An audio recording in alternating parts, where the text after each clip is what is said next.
Hi, I'm Gregg LeFevre, and this is The Compulsive Storyteller, a podcast series of short, real personal stories that prove that truth can be stranger than fiction. This week, I have 3 stories from the big city streets of New York. The first is Baseball Bat, where a crackhead garbage truck driver with a baseball bat pursues me into a deli basement.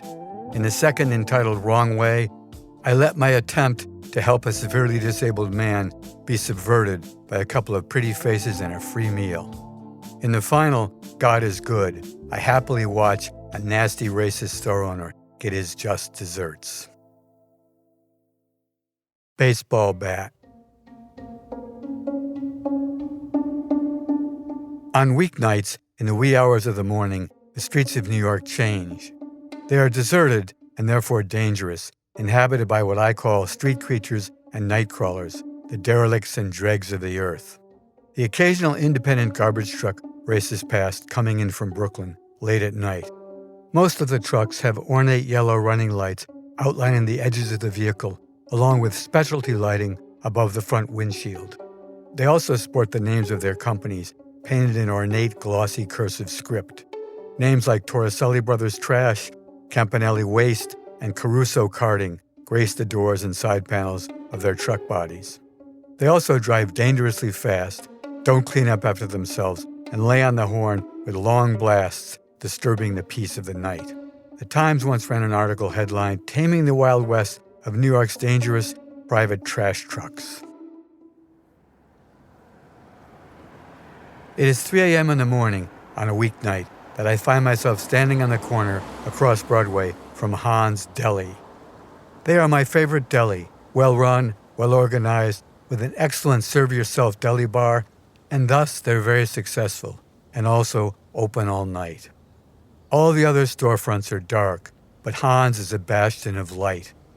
As I stand there 3 feet from the curb, an independent garbage truck from Brooklyn comes screaming around Bleecker, heading in the wrong way. Then he cuts over the curb to head up Broadway, also in the wrong direction.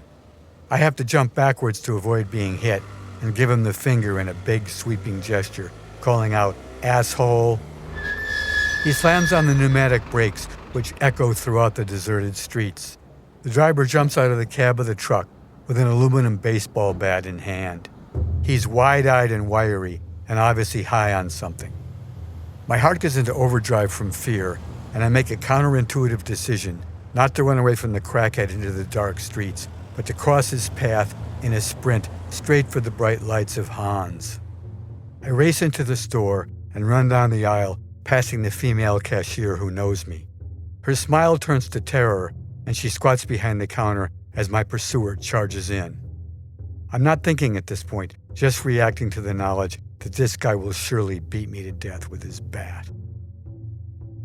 Taking the steep stairs to the basement 2 at a time, I find 3 Mexican men sitting side by side on a low bench, peeling potatoes. They look surprised at my raucous arrival. I gesture to them, holding my index finger vertically to the middle of my closed lips as I throw myself behind a stack of big sacks of carrots. When the crackhead garbage man reaches the bottom of the stairs, he screams out, "Where the fuck is he?" While I'm trying to quiet the sound of my breathing, I don't dare look, but I also don't hear any response. Thankfully, they must have decided to play dumb.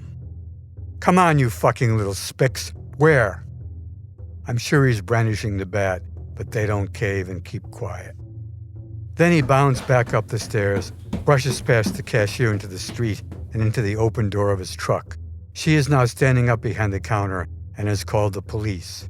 He guns his engine and in a cloud of exhaust heads up Broadway, still driving in the wrong direction.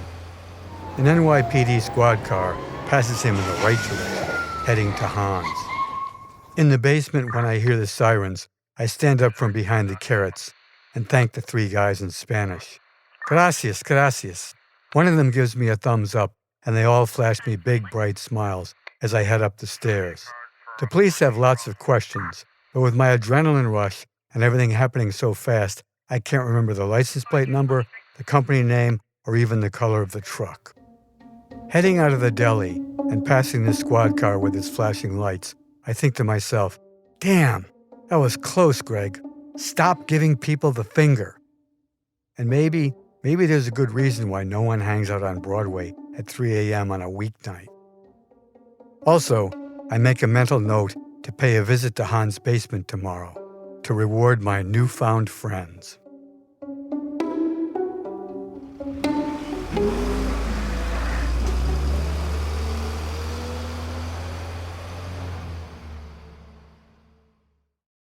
Wrong way.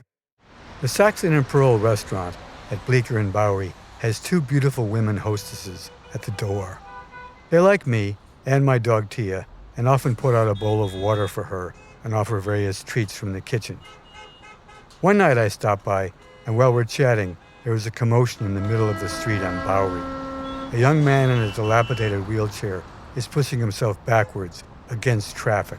Horns blare as I run over to ask him if he needs help. He seems to be partially paralyzed and incapable of speaking. I wheel him out of traffic and over to the restaurant. He seems to be upset that his fly is open and thrusts his pelvis up to get me to help him zip up, which I do. He's in his 20s and has a beautiful face, vibrant green eyes, and dark olive-toned clear skin. One of the hostesses comes out with a quart bottle of expensive sparkling water. When I hold it toward him, he thrusts up his chin and opens his mouth. Since he can't use his hands, I guide the bottle into his mouth, whereupon he gulps and gulps, sucking down the whole bottle. A couple that observe the scene as they're passing by offer me a small boxed pizza to give him. Again, he opens his mouth and proceeds to rip pieces of the pizza off with his teeth while I hold firm. He's obviously famished. I then ask the hostesses to watch him and my dog while I run a check on all the 4 homeless shelters in the area. The guards at the shelters all tell me that they don't accept disabled residents, so he couldn't have come from them. Upon my return, a city ambulance is loading the young man in his wheelchair through their open rear doors. I'm a little winded from my run around the neighborhood and not thinking clearly. As a reward for my altruism, the hostesses have set a place for me at the outside corner table with wine and a selection of appetizers. I'm so touched by their gesture that I take no notice of the ambulance's departure. When I realize that he is gone for good, into the maw of the city's emergency services, I feel terrible. Here was a perfect opportunity to help someone who could really use an advocate of some sort, and I let the opportunity pass me by because I was too busy being wined and dined by a couple of beautiful women.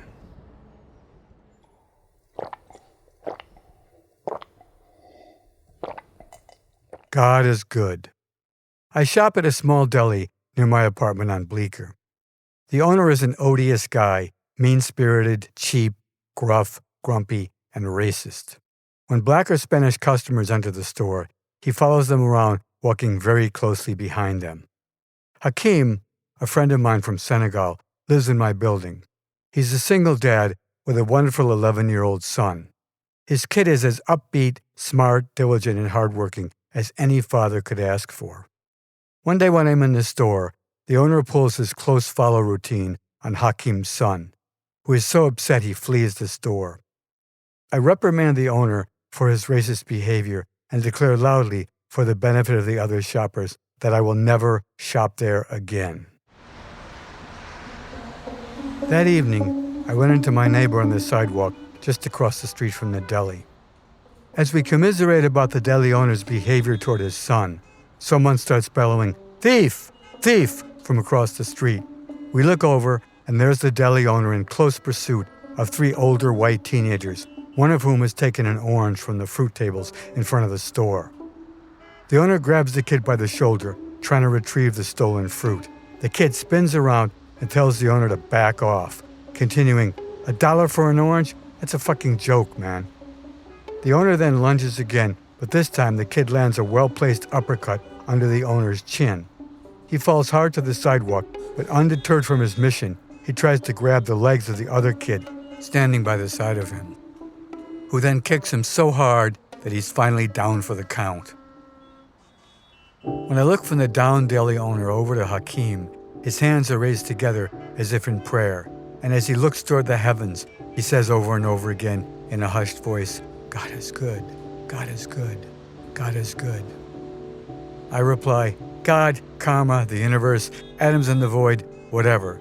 The good news is that he got his just desserts. And with that, we both embrace in laughter.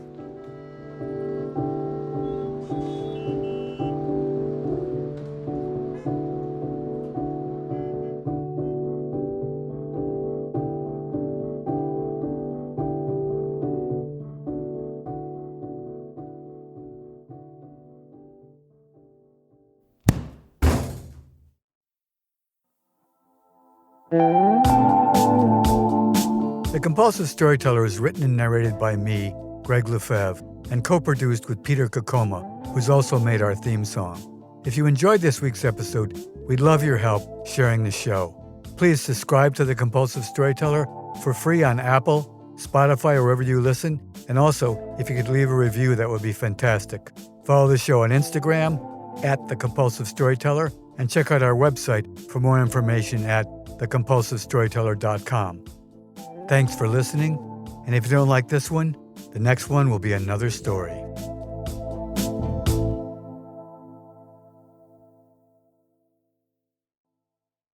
The characters and events portrayed in this podcast are based on my truth, with some names and facts changed for privacy. All conversations and dialogues are based on my best memory, but are not word-for-word recreations.